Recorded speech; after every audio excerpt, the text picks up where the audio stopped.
হ্যাঁ বল। প্রথম জামাই ষষ্ঠী, তা কখন যাবি আর শ্বশুরবাড়ি? সারাদিন অফিস করব, তারপরে যাব সন্ধ্যাবেলা শ্বশুরবাড়ি।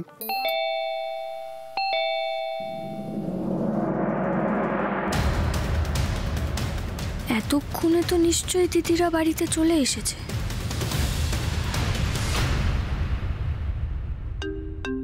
ওস্তাদ তুমি কারোর ফোন ধরবে না, আমরা এখন লুডো খেলবো। ডাব্বু বাবু, এটা তো তোমার ছোট মামাইয়ের ফোন, ধরতেই তো হবে। মামাই তোমাকে ফোন করে ডিস্টার্ব করে না ওস্তাদ? হ্যালো, কি করছেন? এই তো ডাব্বুর সঙ্গে লুডো খেলছিলাম। আচ্ছা, আপনার রেডি হতে কতক্ষণ লাগবে?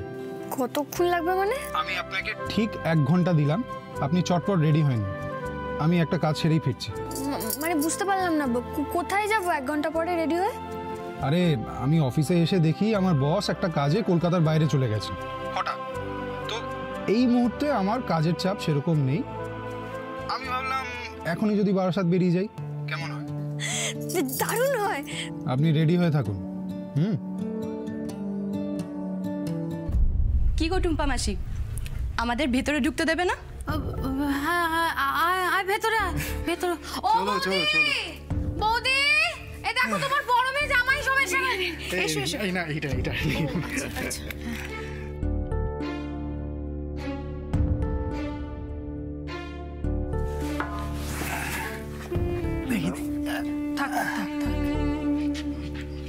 থাক বাবা, থাক।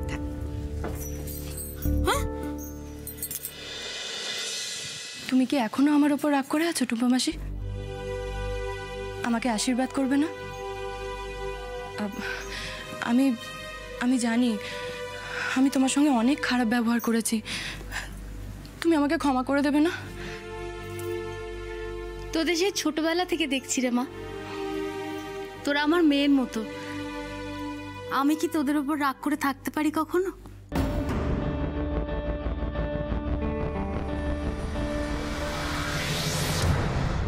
তার মানে আজ কেশবের সাথে দেখা হবেই হবে।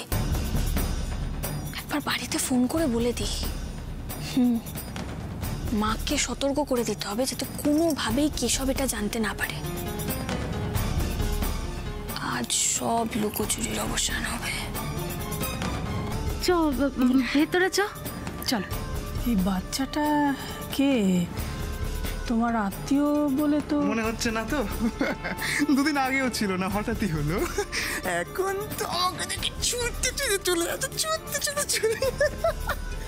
আপনাদের পাড়ারই, আপনারা চেনেন না ওকে। আসলে কদিন আগে আমি ওর প্রাণ বাঁচিয়েছি, আর তাই জন্যই তো সেদিন ওইভাবে এখান থেকে চলে যেতে হলো আমাকে।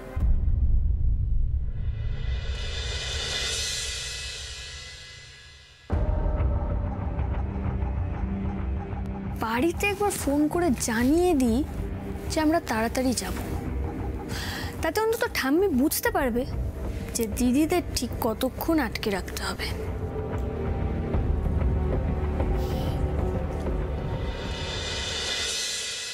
কাকে? ওমা, আপনি এসে গেছেন? হ্যাঁ, কাকে ফোন করছেন? বাড়িতে জানিয়ে দিচ্ছি যে আমরা তাড়াতাড়ি যাচ্ছি। কি দরকার? কি দরকার মানে? জানাবো না? অনেকদিন না কাউকে সারপ্রাইজ দিই না। আপনি একটা কাজ করুন, ছেড়ে দিন। মা ঠাম্মিকে জানানোর কোনো দরকার নেই। হঠাৎ করে গিয়ে না ওনাদেরকে সারপ্রাইজ দিয়ে দেবো, চমকে দেবো একদম। বাহ, গুড আইডিয়া। হ্যাঁ, বাহ বাহ বাহ, আপনি তো সকাল থেকে ব্যাক টু ব্যাক এক একটা পারফরমেন্স দিয়েই যাচ্ছেন। এবার খুলুন, চেঞ্জ করুন, যান।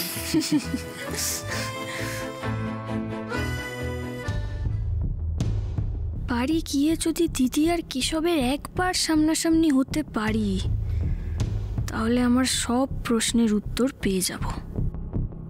খালি মনে হচ্ছে যেন আজ আমার পরীক্ষা, আর এই পরীক্ষায় পাশ করতে না পারলে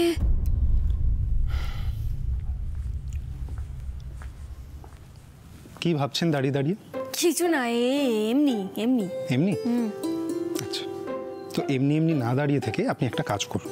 যতক্ষণে আমি রেডি হব আপনি যান, গিয়ে রতনদাকে বলুন সব জিনিসপত্র যেন গাড়িতে তুলে দেয়। আচ্ছা, আমি ঠিক 5 মিনিটে রেডি হয়ে আসছি। ঠিক আছে।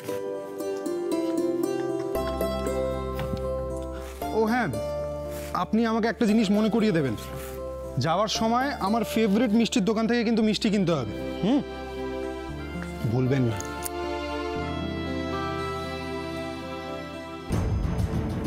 মা ঠাম্মি শুধু নয়, সারপ্রাইজড হবে কেশব। আজও বলতে বাধ্য হবে যে কেন সেদিন কেউ পালিয়েছিল।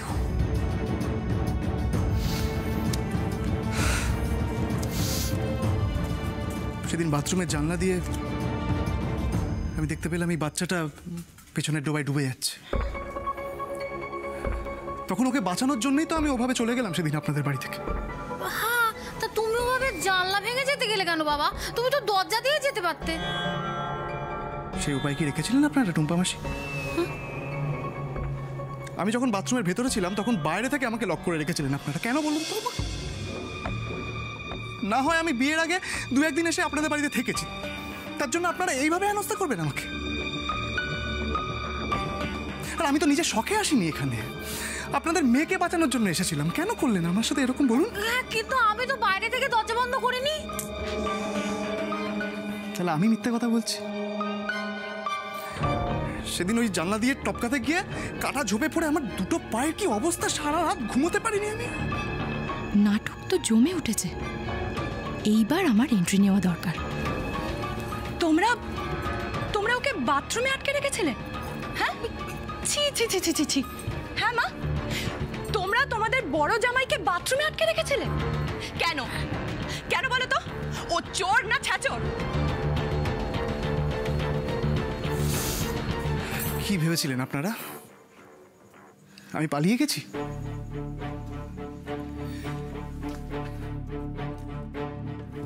এই বাচ্চাটার বাবা একটা গরিব মানুষ, তাকে আমি হসপিটালে নিয়ে গেলাম, তাই জন্য আপনাদের খবর দিতে পারি। ভালোই গল্প দিলে কেশব, কিন্তু আমি তোমার এই গল্প বিশ্বাস করতে পারলাম না। কেশব একটা রেসপন্সিবল ফ্যামিলির ছেলে, ওর বাবা একজন এমএলএ। ছি ছি ছি ছি ছি ছি। তোমরা ওর সঙ্গে এইরকম একটা ব্যবহার করেছো, এটা যদি আমার শ্বশুর বাড়ির লোকজন জানতে পারে ওরা কি ভাববে বলো তো? আমি আমি এখন বুঝতে পারছি কেশব কেন এখানে আসতে রাজি হচ্ছিল না। আমি আমি তো ওকে জোর করে এখানে নিয়ে এসেছি মা, অথচ দেখো তারপরেও ওর সঙ্গে এত কিছু ঘটে যাওয়ার পরেও ও কিন্তু এই বাড়ির কারোর সম্বন্ধে একটা খারাপ কথা বলেনি, না আমাকে না আমার শ্বশুর বাড়ির কাউকে। ওকে তোমরা এতটা অপমান করেছো, তারপরেও ও তোমাদের সকলের জন্য এত কিছু এনেছে।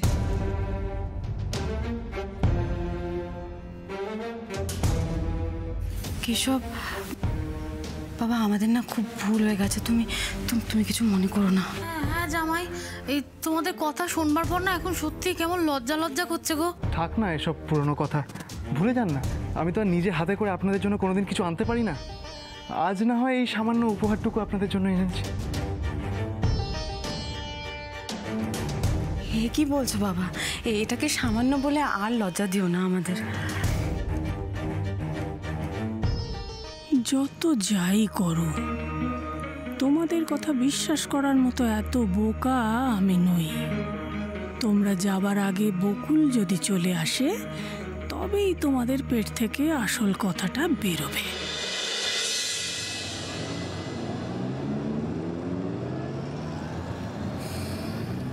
আপনি মিষ্টি কেনার কথা মনে করিয়ে দিতে বলেছিলেন।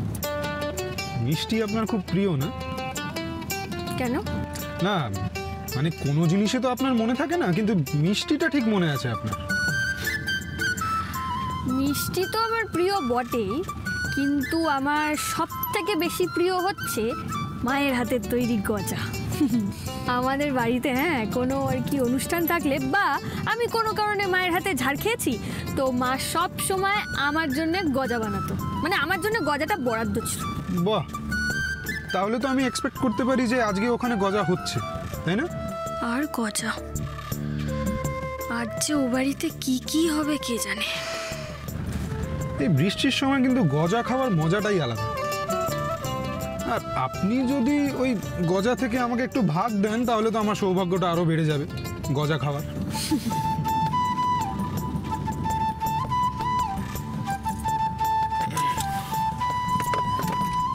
চলুন, মিষ্টি পছন্দ করবেন।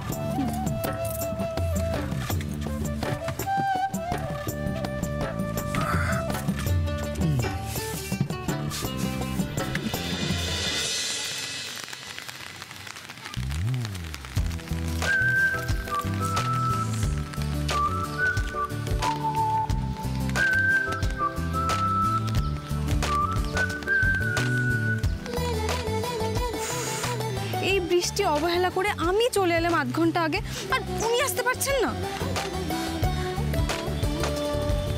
আমি কেন দীপদার ওপরে রাগ করছি? আমি তো তাড়াতাড়ি চলে এসেছি। ইস, দীপদা এলে কি ভাববে? নিশ্চয়ই ভাববে আমি ওকে দেখার জন্য মরে যাচ্ছিলাম।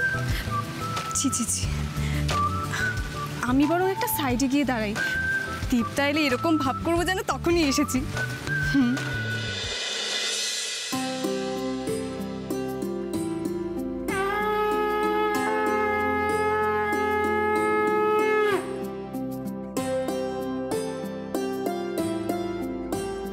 এই না বাবা,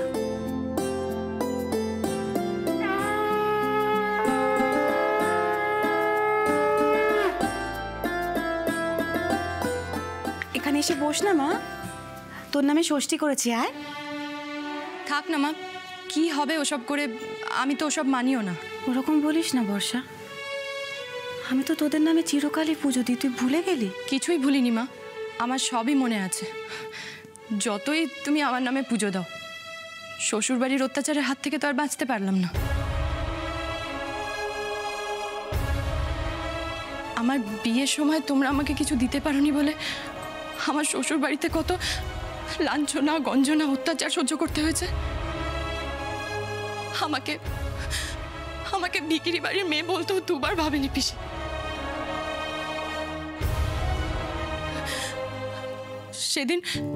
সেদিন আমি এই বাড়িতে ব্যাগ নিতে এসেছিলাম না, কেন জানো? আমার কাছে কোনো টাকা ছিল না, ফোনের রিচার্জ পর্যন্ত করাতে পারিনি। তোমরাও তো আমাকে ফোন করেছিলে, ফোনে পাওনি। সেদিন এই বাড়িতে আমি ওই ব্যাগটাই নিতে এসেছিলাম। ওই ব্যাগের মধ্যে আমি 500 টাকা লুকিয়ে রেখেছিলাম। আর এখানে আসার পর ব্যাগটা দেখতে না পেয়ে আমার মাথা ঠিক ছিল না। আমি ওই সময় তোমাদের কি বলেছি, কি করেছি, আমার কিচ্ছু মনে নেই। আমাকে তোমরা ক্ষমা করে দিও মা।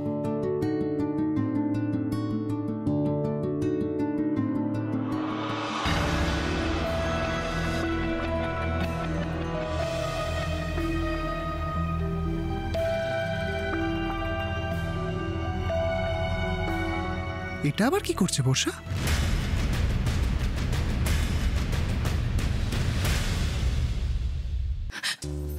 আমার কথা তোমাদের বিশ্বাস না হলে এই দেখো, ফসকার দাগ।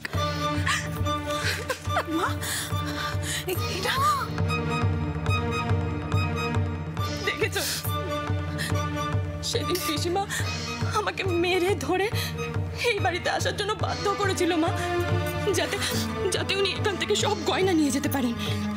জানো মা, ওই বাড়িতে ফিরে যাওয়ার পরই পিসিমা আমার কাছ থেকে সব গয়না নিয়ে নিয়েছে, সব। যে গয়নাটা বর্ষা হারিয়ে ফেলেছিল বলেছিলাম, সেটা আসলে বর্ষা নয়, আমার পিসি হারিয়ে ফেলেছিল। আর আমি লজ্জায় আপনাদের কথাটা বলতে পারিনি সেদিন। সেদিন যদি আমি বাবাকে পিসির অত্যাচারের কথা বলতাম, তাহলে বাবা আমার কথা বিশ্বাস করতেন না। তাই তো কেশব মানপুর থেকে ফিরে ওর বাবাকে সবটা বুঝিয়ে বলাতে উনি বুঝলেন। কিন্তু ও তো কালই মানপুর ফিরে যাবে, তারপর আবার আমার ওপর অত্যাচার শুরু হবে। আমি আর পারছি না। কেশব, তুমি আমাকে তোমার সঙ্গে মানপুরে নিয়ে চলো প্লিজ। ওখানে যদি এক কামরার ঘর হয় আমি সেখানেই থাকবো, কিন্তু আমি এখানে থাকতে পারছি না। তুমি আমাকে এখান থেকে নিয়ে চলো, নাহলে দেখবে কোনদিন আমি নিজেই নিজেকে শেষ করে ফেলবো।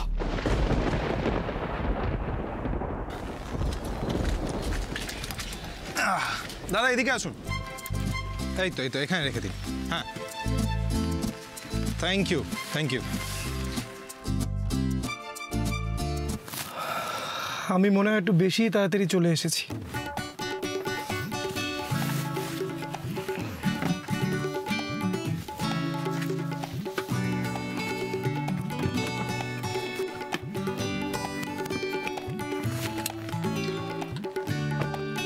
মিষ্টি ভালোবাসি বলে আপনি এত মিষ্টি কিনে ফেললেন? আপনি কি ভেবেছেন আমি আপনাকে এতটাই পেটুক মনে করেছি? আরে আপনার বাড়িতে লোকজন আসবে, বন্ধু বান্ধব আসবে, সবার জন্য নিলাম। তাই বলে এত?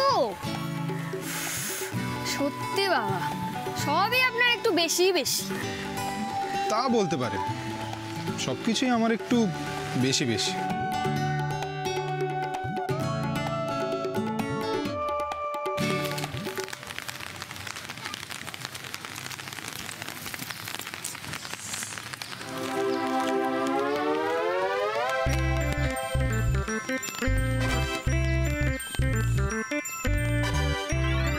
আরে দীপদা, ও দীপদা, ও দীপদা, ও দীপদা, ও দীপদা।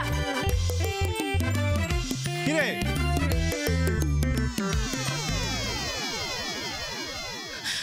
এখন তো তাও বাবা আমাকে ওনার সব কাজে পাশে রাখছেন, কিন্তু পিসিমার উস্কানিতে উনি যদি আমার থেকে মুখ ফিরিয়ে নেন, তখন আমি কি করব?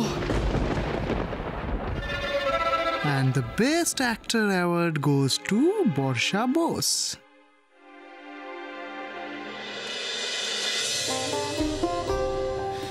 বর্ষা, সবটা না জেনে আমরা হয়তো সত্যিই তোকে একটু বেশি খারাপ কথা বলে ফেলেছি। খোঁজ খবর না নিয়ে তোর বিয়ে দেওয়ার জন্য আমরা সত্যি খুব অনুতপ্ত।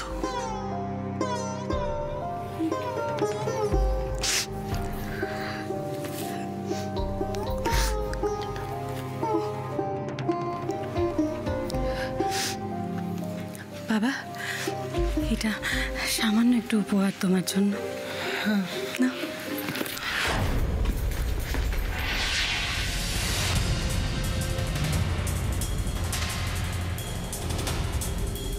অপূর্ব হয়েছে, খুব সুন্দর হয়েছে, খুব ভালো রং, দারুণ, কি ভালো কালার সত্যি। উফ, আমি রোজ পরবো, বুঝলে টুম্পা মাসি?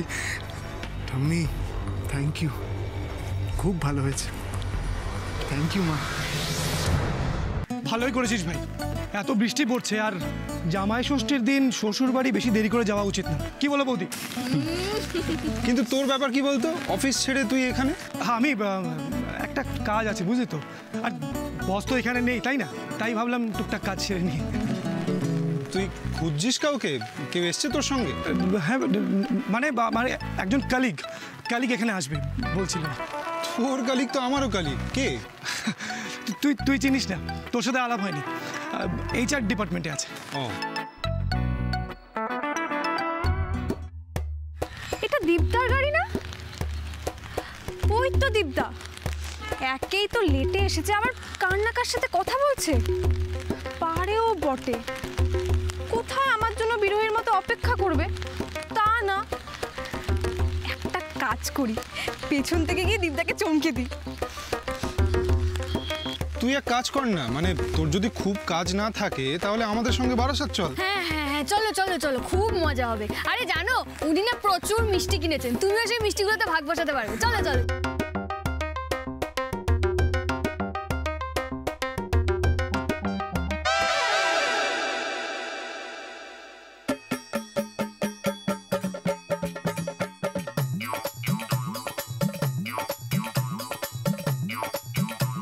কই তোমার কলিগ তো এখনো এলো না?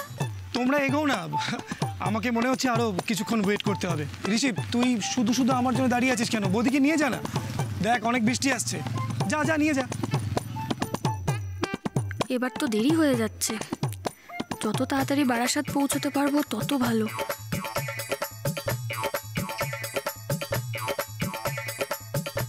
দীপ, হ্যাঁ, তোকে এখানে একা ছেড়ে যেতে কেমন একটা লাগছে, কিন্তু বুঝতেই তো পারছিস আজকে একটু তাড়া আছে। আরে ভাই, আমি সব বুঝতে পারছি, ডোন্ট ওয়ারি, তুই বৌদিকে নিয়ে যা, যা যা যা, তাড়াতাড়ি যা। টাটা টাটা টাটা টাটা।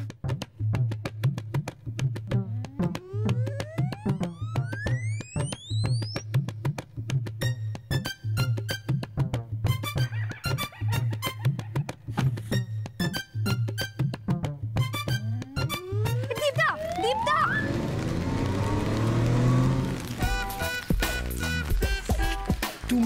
তুমি এখানে কি করছো? মানে এতক্ষণ এখানে ছিলে? হ্যাঁ, আমি এতক্ষণ এখানে দাঁড়িয়েছিলাম।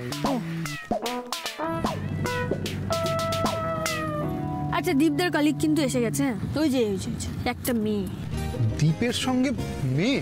হ্যাঁ, দেখুন, আমার কি মনে হচ্ছে দীপদা না কোনোভাবে ওর ওই কলিগের সঙ্গে আমাদের আলাপ করাতেই চায় না। হ্যাঁ, কেন বলি? সেটা হচ্ছে ওই মেয়েটা কিন্তু অনেকক্ষণ ধরেই আমাদের পেছনে দাঁড়িয়ে ছিল।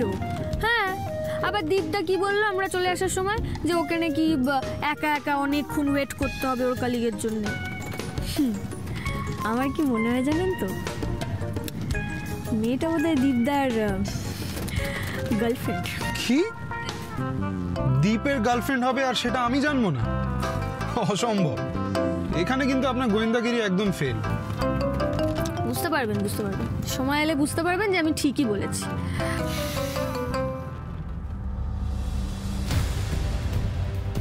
আপাতত আমি এসব নিয়ে ভাবছি না। আমার মাথায় এখন শুধু একটাই নাম, কেশব।